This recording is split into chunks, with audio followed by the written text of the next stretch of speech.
Terrance Afer-Anderson. We're at the John Knox Towers in beautiful Ghent shooting this particular episode of BioRhythms. BioRhythms is brought to you by KRT LLC.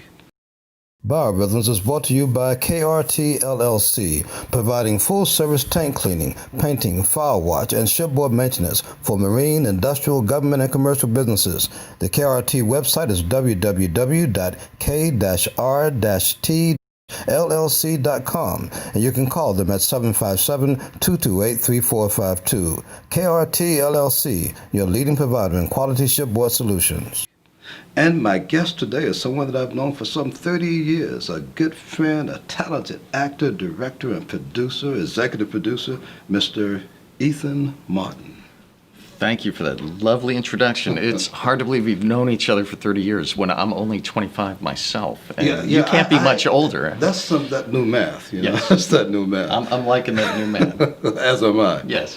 So, Ethan, yours is such an interesting background, and I really want to start with where it all began. You were telling me that you're from New York and in Manhattan. You were born at Lenox Hill Hospital, right there in the heart of Manhattan. And, I came from a very interesting family. Dad was one of the leading entertainment attorneys in New York. He'd produced 150 Broadway shows and motion pictures. He had people like Errol Flynn and Fernando Lamas and Desi Arnaz as his clients. As his clients. And we didn't know that was very exciting. It was when we got a phone call from Mo Howard of the Three Stooges.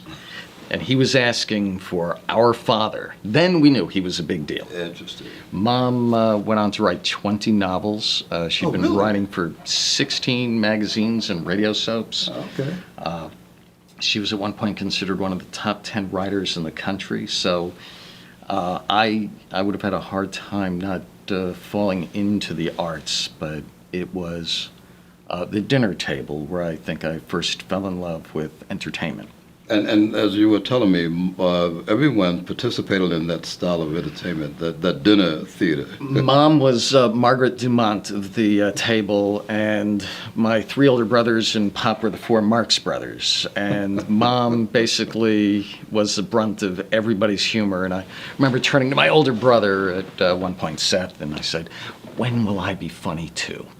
I thought somebody flipped a switch, and then, I was part of the act. Right. Yeah.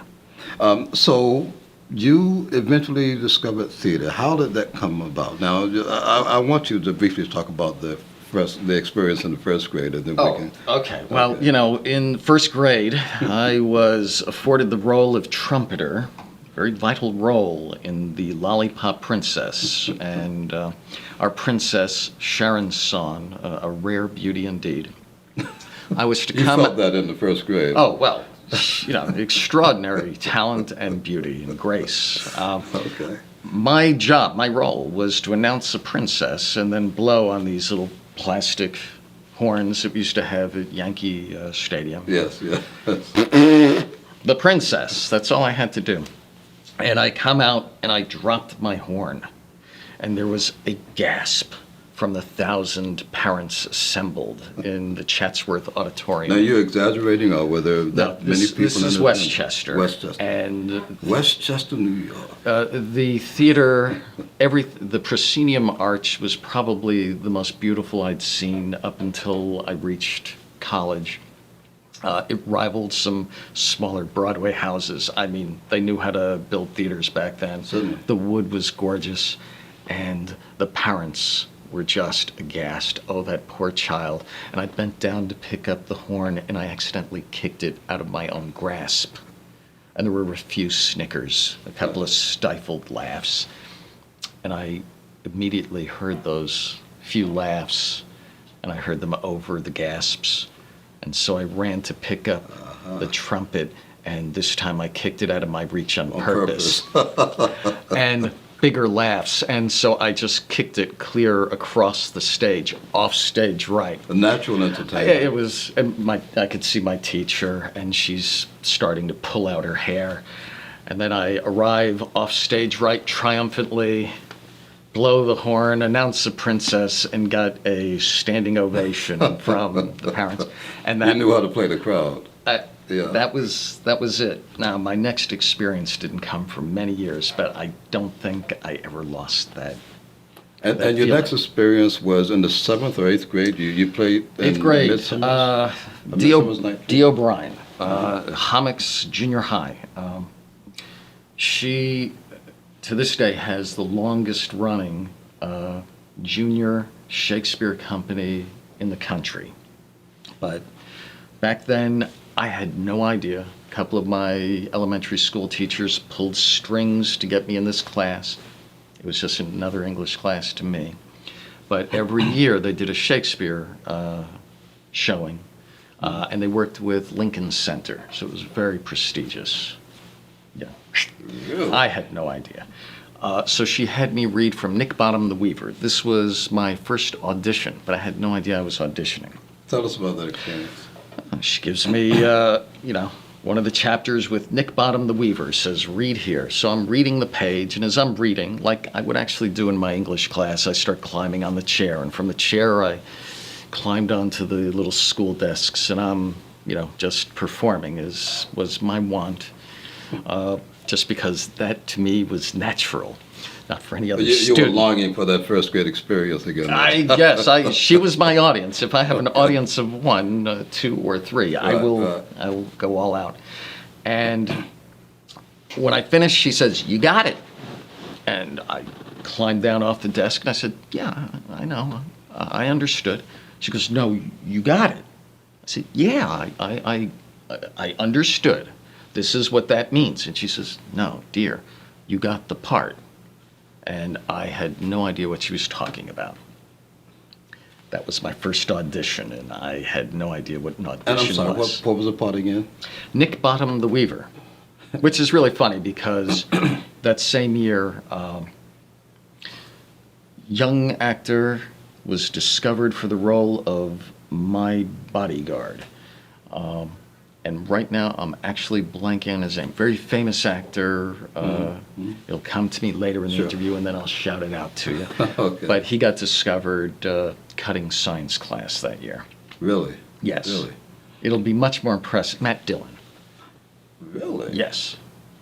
Okay. So, Matt, you son of a gun, you cut science and got discovered, and I actually had to work for a living for a lot of years. I guarantee you that he's going to see this. We'll make sure some kind of way that Matt doesn't see this. As a matter of fact, a little girl I used to babysit actually ended up marrying his brother. So who knows? Maybe he will. Well, we're Matt, gonna. this is Terrance Afer-Anderson. You should hire him. He's great. Well, thank you, sir. I appreciate that. We're going to have to take a bit of a break right now, and when we return, I want to talk a little bit more about your, what brought you here to Norfolk, Okay. and just a little bit more about that. Fantastic. Stay with us. We'll be right back.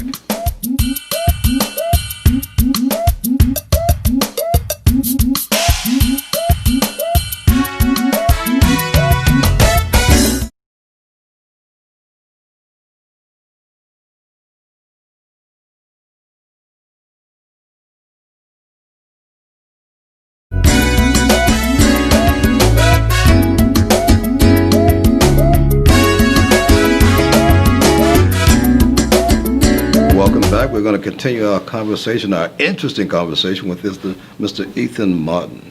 Ethan, what brought you to Norfolk?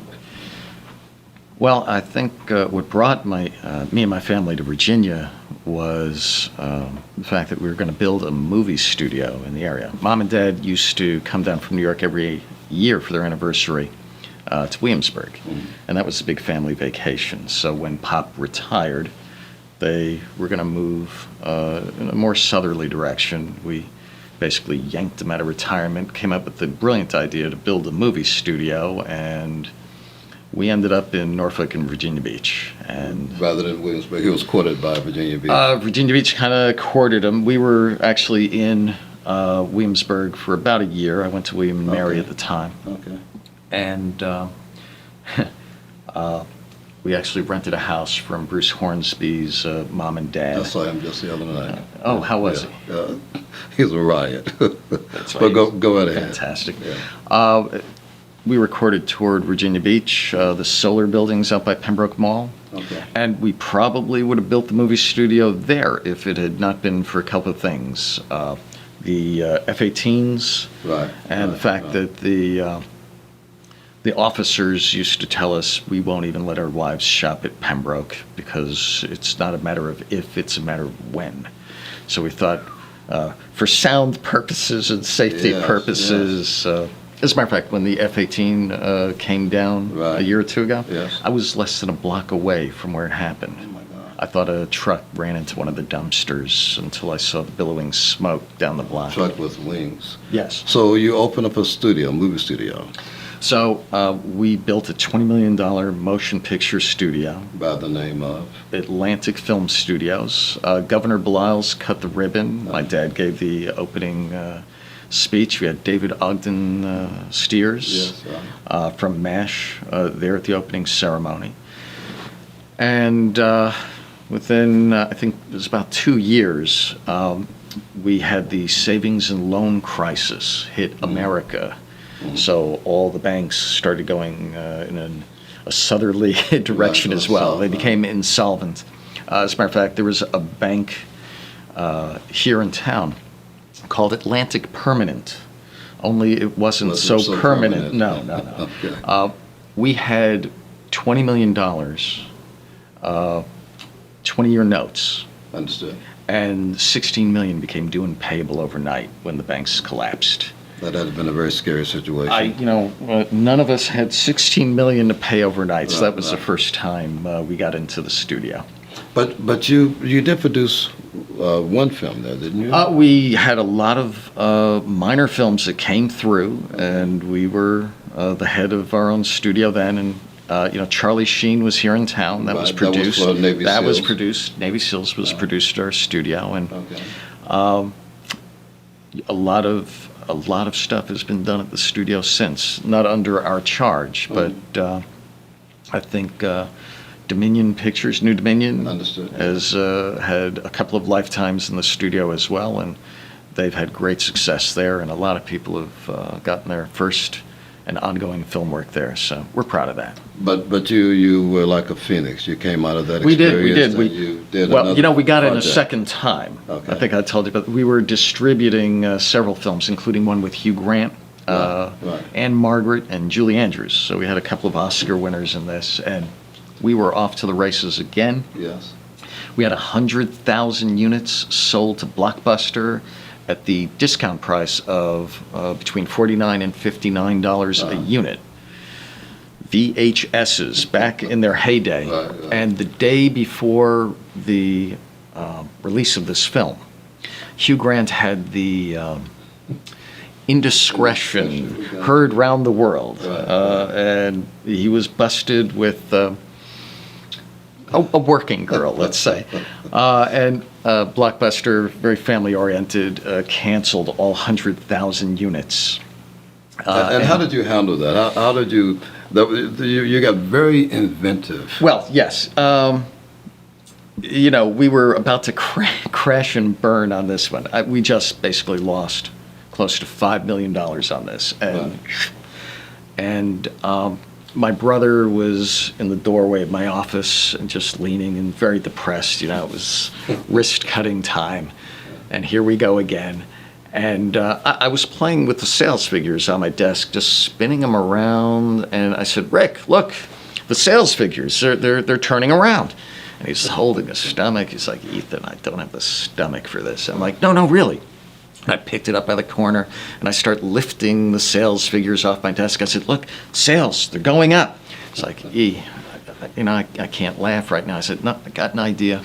So I get on the phone to the New York Post, the Daily News, AP, finally USA Today. Their entertainment editor picks up. And I tell him, look, I'm looking at these sales figures on my desk. You won't believe it. After Hugh Grant's little indiscretion, I'm looking at my sales figures, and they're rising. They said, as they were rising off my desk, as I was lifting them up. And they said, does anybody else have this story? I said, nope, you're the first. They said, send it to us. So I sent them a fax. You're a real New Yorker. I'm a New Yorker. We owed a lot of people in town money. They printed the posters and the marketing materials, and we weren't the only ones who were going to get hurt. And I wanted to make sure we didn't crash land, but maybe we kind of coasted to our landing. Anyway, USA Today prints 3 inches. I take that, I send it to the New York Post. They print a 4th of July story. From there, it goes to AP, Reuters. Within 2 weeks, we're on the cover of Time magazine, winners of the week. And though Blockbuster did not, purchase their 100,000 units again, we actually did kind of coast to our landing, and we were able to pay off a lot of bills to a lot of smaller people that otherwise would have gotten very badly injured. That's, again, very, very... Hugh Grant got on The Tonight Show because I was talking to his manager and the people at The Tonight Show, and they couldn't believe that the sales figures were going up. And they literally going up. Well, they literally were at that point because of all the press we were getting. But anyway, when I see Hugh Grant again, I'm going to tell him he owes me. For launching his career in the most grandest of for ways. salvaging his career. Right. Man, I'm so excited to talk with you, and I want to continue, but we're going to take another break now. Well, and when we come back, I want to talk a little bit more about your education locally, because that's an interesting story as well, and then the projects that you have coming we'll up. talk about whatever you want. Okay, well, I'm going to hold you to that. Okay. We'll be right back.